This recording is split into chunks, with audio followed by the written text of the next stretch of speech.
Lesson 5 in Unit 5 talks about fraction and decimal benchmarks. A benchmark is nothing more than something to refer to. So in this case, the benchmarks that they've used is 0.0, which would be 0. Here's 1, and then half of that would be decimal 5. So we're talking about ordering or placing in order these three decimals from least to greatest. So when we do this, it says use equivalent decimals.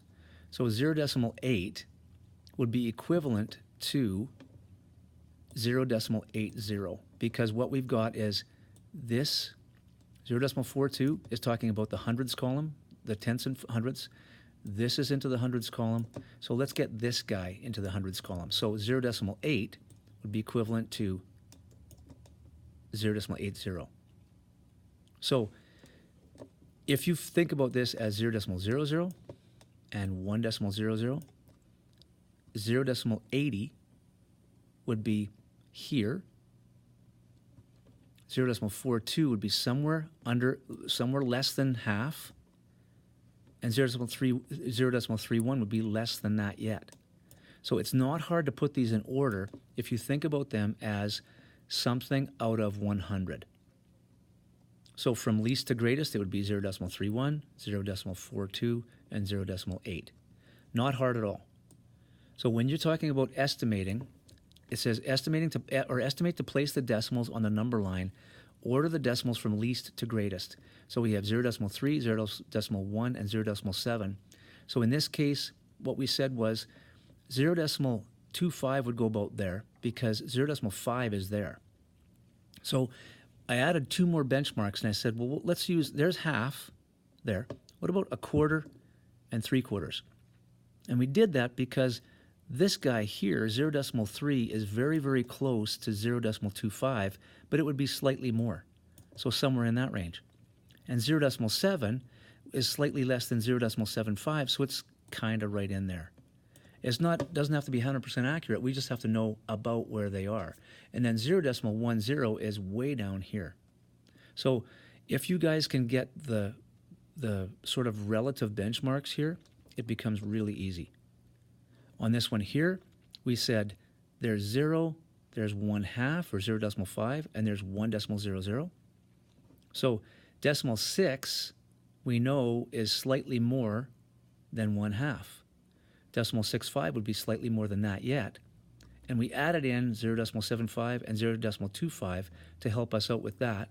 And then 0.2 is slightly less than 0.25. So it's very easy to place these. Let's take a look at page 2, or the second page on this lesson, and take a look at these. It might help to put these into fractions if that works for you, but if the decimals are flying along, that's the place to go. Okay, at the bottom of this page, the stretch your thinking.